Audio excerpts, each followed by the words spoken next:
Assalamualaikum warahmatullahi wabarakatuh. Alhamdulillahirabbil alamin. Wabihi nasta'inu ala umuri dunya waddin. Wassalatu wassalamu ala asrofil anbiya'i wal mursalin wa ala alihi wa sahbihi wa man tabi'ahu ila yaumiddin. Kalau Allah ta'ala fi Qur'anil azim, Rabbi israh li sadri wa yassir li amri wahlul 'uqdatam min lisani yafqahu qawli. Subhanaka la ilma lana illa ma 'allamtana innaka antal alimul hakim. Wa qala Rasulullah sallallahu alaihi wasallam, wajjahtu wajhiya lilladzi fatara samawati wal ard hanifan wa ma ana minal musyrikin. Rekan-rekan mahasiswa Universitas Nahdlatul Ulama Purwokerto yang mengikuti kajian Aswajah An-Nahdiyah, syukur alhamdulillah kita sudah sampai pada pertemuan keempat dalam semester ini, dan insya Allah nanti kita akan membahas tentang bacaan doa istiftah dan bacaan bismillah dalam sholat. Menarik untuk dipelajari bahwa bacaan doa istiftah dan bacaan bismillah dalam sholat ini menjadi satu perdebatan panjang bagi kaum muslimin. Ada yang membacanya, namun ada juga yang tidak membaca kedua bacaan ini. Nah, tentunya dalam kaitan ini, di dalam pelajaran ini kita akan melihat secara utuh bagaimana pandangan para ulama berkaitan dengan doa istiftah dan juga bacaan bismillah dalam sholat. Yang mana tujuan dari pembelajaran ini adalah mahasiswa mengetahui dasar hukumnya dan juga mengetahui hukum pada bacaan doa istiftah tersebut. Sehingga pada gilirannya dalam beragama, dalam mengamalkan aktivitas atau ubudiyah dalam agamanya ini menjadi kuat. Rekan-rekan yang saya banggakan, perlu diketahui bahwa sholat adalah ibadah yang di dalamnya ada beberapa rukun dan juga ada beberapa syarat. Namun di dalam sholat juga terdapat beberapa kesunahan. Nah, salah satu rukun di dalam sholat adalah bacaan Al-Fatihah. Di dalam bacaan Al-Fatihah ini, apakah pertanyaannya tergolong juga surat Al-Fatihah itu di dalamnya bismillah, atau bismillah tidak termasuk bagian daripada bacaan Al-Fatihah? Nah, kemudian di dalam sholat juga ada rukun-rukun. Apakah doa istiftah ini juga masuk di dalam sholat ada sunnah-sunnah. Apakah doa istiftah ini termasuk sesuatu yang sunnah dibaca ketika kita pada waktu sholat? Ini menarik sekali. Nah, dalam kaitan ini tentunya dasar hukum berkait tentang doa istiftah. Apakah ada dasar hukum berkait tentang doa istiftah? Jika ada, maka hukumnya akan menjadi wajib atau bahkan sunnah. Nah, sebagaimana yang saya telisik dan saya susuri, bahwa di dalam literatur kitab hadis itu ada sebuah hadis yang diriwayatkan oleh Sayyidina Ali radhiyallahu an, bahwa beliau Sayyidina Ali mengatakan ketika Nabi melakukan sholat, Nabi takbiratul ihram dulu, kemudian baca doa istiftah, seolah Nabi mengatakan wajjahtu wajhiya lilladzi fataras samawati wal ard hanifan wa ma ana minal musyrikin. Kemudian Nabi juga meneruskan doa istiftah ini dengan mengatakan inna sholati wa nusuki wa mayahya wa mamati lillahi rabbil alamin la syarika lahu wa bidzalika umirtu wa ana awalul muslimin. Ini doa istiftah yang dibaca oleh Nabi, yang disaksikan oleh Sayyidina Ali. Ya. Nah, kemudian kalau kita lihat daripada substansi doa istiftah ini terdapat surat Al-An'am 74, yakni wajah tuajia, kemudian sampai wa ma'ana minal musyrikin. Nah, sementara inna sholati ini adalah sebuah hadis. Ini yang kemudian menunjukkan ya adanya kesunatan membaca doa istiftah. Nah, dalam beberapa kitab hadis, doa istiftah itu banyak sekali versinya. Yang pertama ada versi yang diutarakan oleh atau versi yang tercantum di dalam kitab At-Tirmidzi. Nah, Sunan At-Tirmidzi. Di dalam Sunan At-Tirmidzi terdapat sebuah doa istiftah yang dibaca oleh Rasul yang berbunyi subhanakallahumma wa bihamdika wa tabarakas muka wa ta'ala jadduka wa la ilaha illa khairuka. Ini doa istiftah menurut satu versi yang terdapat di dalam Sunan Tirmidzi. Sementara di dalam di dalam kitab Sahih Muslim ini terdapat sebuah hadis yang mengatakan bahwa Nabi pernah membaca doa tadi ya. Wajjahtu wajhiya lilladzi fataras samawati wal ardh hanifan muslima wa ma ana minal musyrikin la syarika lahu wa bidzalika umirtu wa ana minal muslimin inna sholati wa nusuki wa mayaya wa mamati lillahi rabbil alamin. Ya, terus kemudian ada juga yang mendahulukan Allahu akbar kabira walhamdulillahi katsira wa subhanallahi bukrata wa asila. Ya, wajjahtu wajhiya lilladzi fataras samawati itu versi di dalam kitab Sahih Muslim. Di dalam kitab Bukhari atau Sahih Bukhari ini berbeda pula.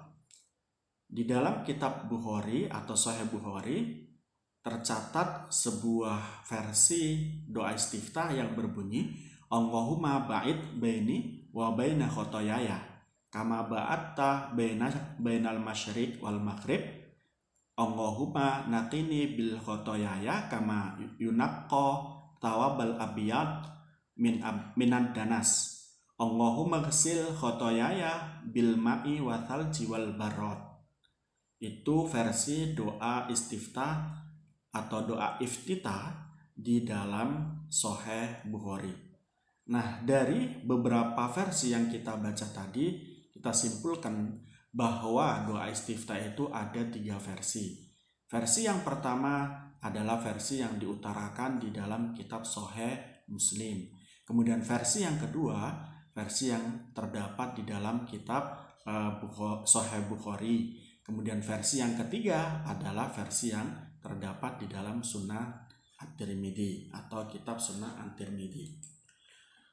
Nah, selanjutnya ketentuan membaca istiftah sebagaimana hadis yang kita baca pertama tadi, doa istiftah itu dilakukan setelah membaca takbiratul ihram sebelum membaca Al-Fatihah. Ini yang perlu digarisbawahi bahwa doa istiftah itu sunnahnya dibacakan setelah takbiratul ihram. Sebagaimana tadi Sayyidina Ali katakan bahwa Nabi kana idza kabaroh ya istaftaha. Ketika Nabi telah melakukan takbiratul ihram, Nabi membaca istiftah. Artinya Nabi membaca istiftah setelah baca takbiratul ihram atau setelah niat sholat. Nah, ketentuan yang selanjutnya, doa istiftah ini hukumnya sunnah, ya, hukumnya sunnah dibaca sebelum Al-Fatihah. Nah, dalam kaitan itu, ketika seseorang sempat atau dapat membaca doa istiftah dalam sholatnya, maka dia disunnahkan untuk membacanya. Tetapi kalau tidak sempat karena mungkin dia menjadi makmum masbuk, maka doa istiftahnya tidak dibaca juga tidak apa-apa. Itu berkaitan dengan doa istiftah. Selanjutnya, yang menjadi perdebatan di kalangan kita adalah bacaan bismillah. Bacaan bismillah di dalam sholat, terutama pada saat membaca Al-Fatihah, ini ada yang membaca bismillah tersebut, namun ada juga yang tidak membaca bismillah tersebut. Yang membaca bismillah pada saat membaca Al-Fatihah beranggapan bahwa bismillah adalah merupakan bagian daripada bacaan surat Al-Fatihah. Sementara bacaan bismillah yang tidak dibaca oleh seseorang, mereka berpendapat, kelompok ini berpendapat bahwa bacaan bismillah bukan bagian daripada bacaan surat Al-Fatihah. Oleh karena itu, mereka tidak mewajibkan membaca surat Al-Fatihah karena tidak menganggap Al-Fatihah merupakan tidak mewajibkan baca bismillah, sebab bismillah bukan dikategorikan surat Al-Fatihah. Itu begitu. Nah, betul atau tidak dalam kaitan ini tentunya keduanya punya dasar hukum. Keduanya punya dasar hukum yang sama-sama kuat. Mereka yang mengatakan bahwa bacaan bismillah merupakan bagian daripada Al-Fatihah itu punya dasar hadis. Nah, mereka juga yang mengatakan bahwa bismillah bukan merupakan bacaan surat Al-Fatihah. Ini mereka juga punya dasar hadis. Keduanya punya dasar hadis. Jadi hadis itu adalah yang pertama berkait tentang bahwa bismillah merupakan bagian daripada bacaan Al-Fatihah. Ini adalah hadis yang diriwayatkan oleh Ibnu Abbas atau Abdullah bin Abbas dan juga Ummu Salamah. Hadis tersebut adalah anna Nabi sallallahu alaihi wasallam qara'a fi sholati bismillahirrahmanirrahim wa addaha ayatan.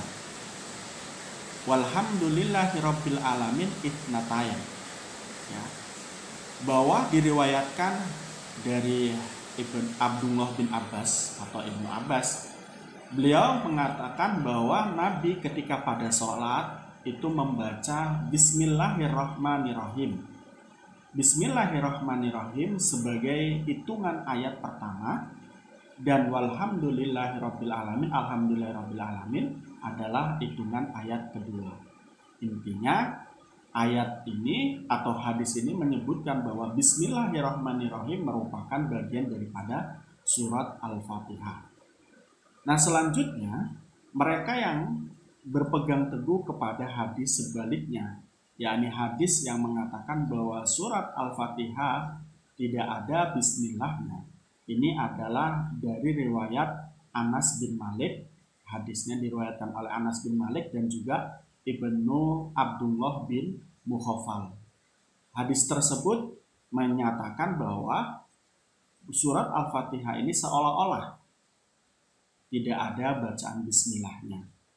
Dalam kaitan ini, bunyi hadis yang diriwayatkan oleh Anas bin Malik mengatakan, waqad sholaitu ma'an Nabi sallallahu alaihi wasallam wa ma'a Abi Bakrin wa ma'a Umar wa ma'a Utsman falam asma ahadan minhum yaquluha fala taquluha idza anta sholaita faqul hamdulillahi rabbil alamin.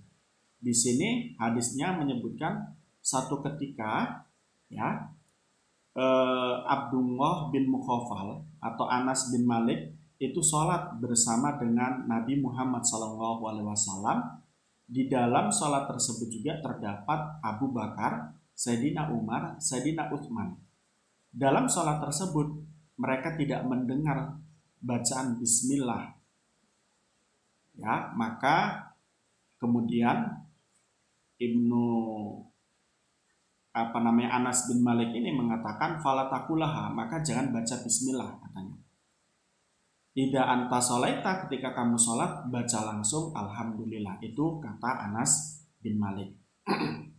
Nah, hadis ini yang kemudian juga dipegang oleh beberapa kaum muslimin yang mengatakan bahwa surat Al-Fatihah itu tidak termasuk di dalamnya Bismillahirrahmanirrahim, atau Bismillahirrahmanirrahim bukan termasuk bagian daripada surat Al-Fatihah. Nah, tentunya dalam kaitan ini siapa saja mereka yang mengatakan bahwa surat Al-Fatihah itu di dalamnya ada Bismillah, atau Bismillah itu merupakan surat Al-Fatihah, dan siapa saja yang mengatakan bahwa bahwa Bismillah itu bukan bagian daripada surat Al-Fatihah. Dalam kaitan ini contohnya Imam Malik atau Imam Maliki. Imam Maliki mengatakan Bismillah itu bukan bagian daripada surat Al-Fatihah, sehingga beliau mengatakan tidak perlu membaca Bismillah dalam Al-Fatihah sholat.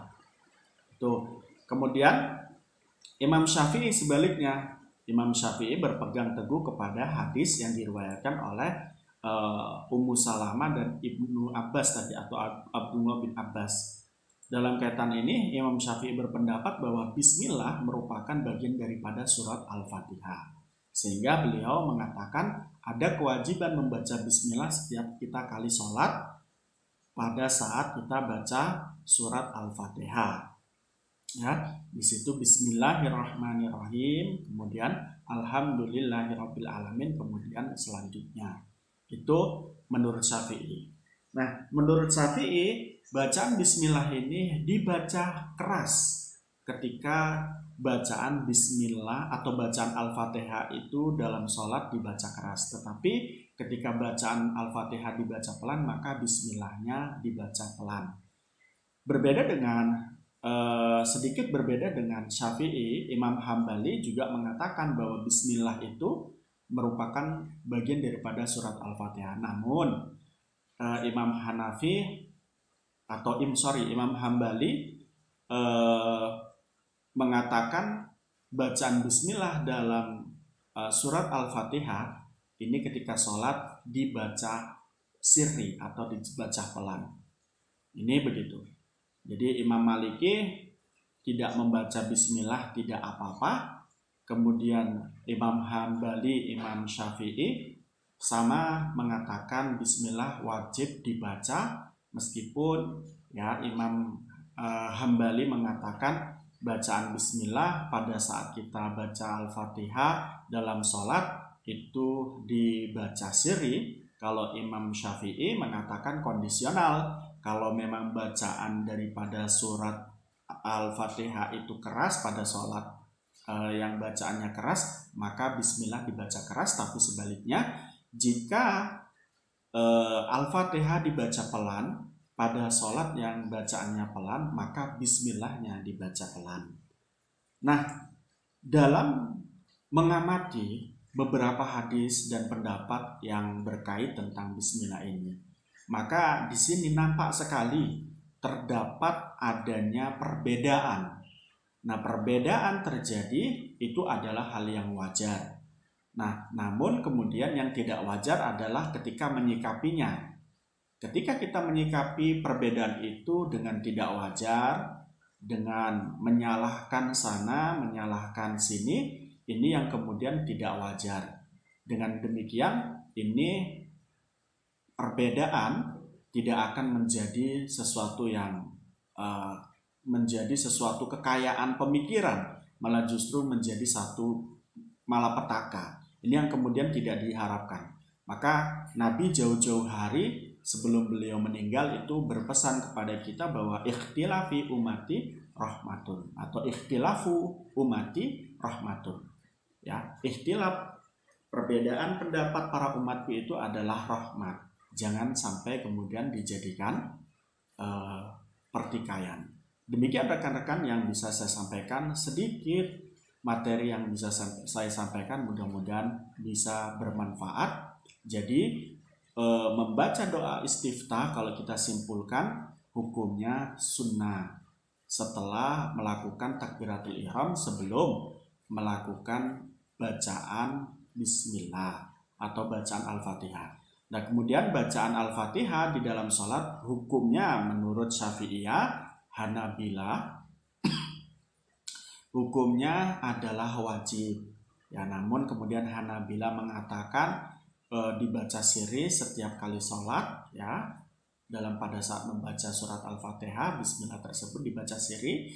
Kemudian Imam Syafi'i mengatakan jahar pada kondisi sholat yang jahar dan sirri atau pelan pada saat sholat yang pelan. Sementara Imam Maliki mengatakan tidak baca al-fatihah tidak masalah karena al-fatihah tidak baca al-fatihah, tidak baca bismillah, tidak baca bismillah itu tidak masalah pada saat sholat atau pada saat baca al-fatihah, dan ketika pun baca bismillah juga tidak masalah. Itu menurut Imam Maliki.